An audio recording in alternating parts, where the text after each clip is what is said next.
I am Kamala Harris. My pronouns are she and her. I am a woman sitting at the table wearing a blue suit. There's no question I'm in favor of banning fracking. So, yeah, and starting with what we can do on day one around public lands, right? So again, back to the United States Congress, here's my point.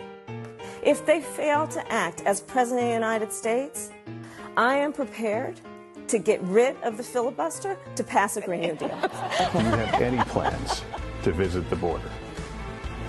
I'm here in Guatemala today. At some point. You haven't been to the border. And I haven't been to Europe. And I don't understand the point that you're making. She put over 1,500 people in jail for marijuana violations and then laughed about it when she was asked if she ever smoked marijuana. Equality suggests often everybody should get the same thing. Well, that often assumes everybody started out in the same place, as opposed to equity, which is everyone should end up in the same place. So you support giving universal health care, Medicare for all, to people who are in this country illegally? Let me just be very clear about this. I am opposed to any policy that would deny in our country any human being from access to public safety, public education, or public health, period. He just made a really big decision. Afghanistan. Yes. Were you the last person in the room? Yes. And you feel comfortable? I do. But I am in favor of saying that we're not going to treat people who are undocumented across the border as criminals. That's correct. That is correct.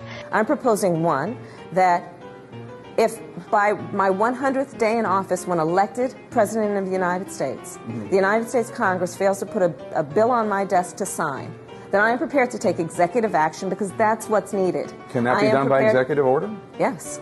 Yes, it can. I am also prepared to say and to direct the ATF to remove and take away the licenses of gun dealers who fail to follow the law. We need to take their licenses away. That he is in favor of felons being able to vote while serving in prison. He was asked specifically about people like the Boston Marathon bomber, also people who are convicted of sexual assault, and he said, this is a quote, "The right to vote is inherent to our democracy, yes, even for terrible people." Do you agree with that, Senator?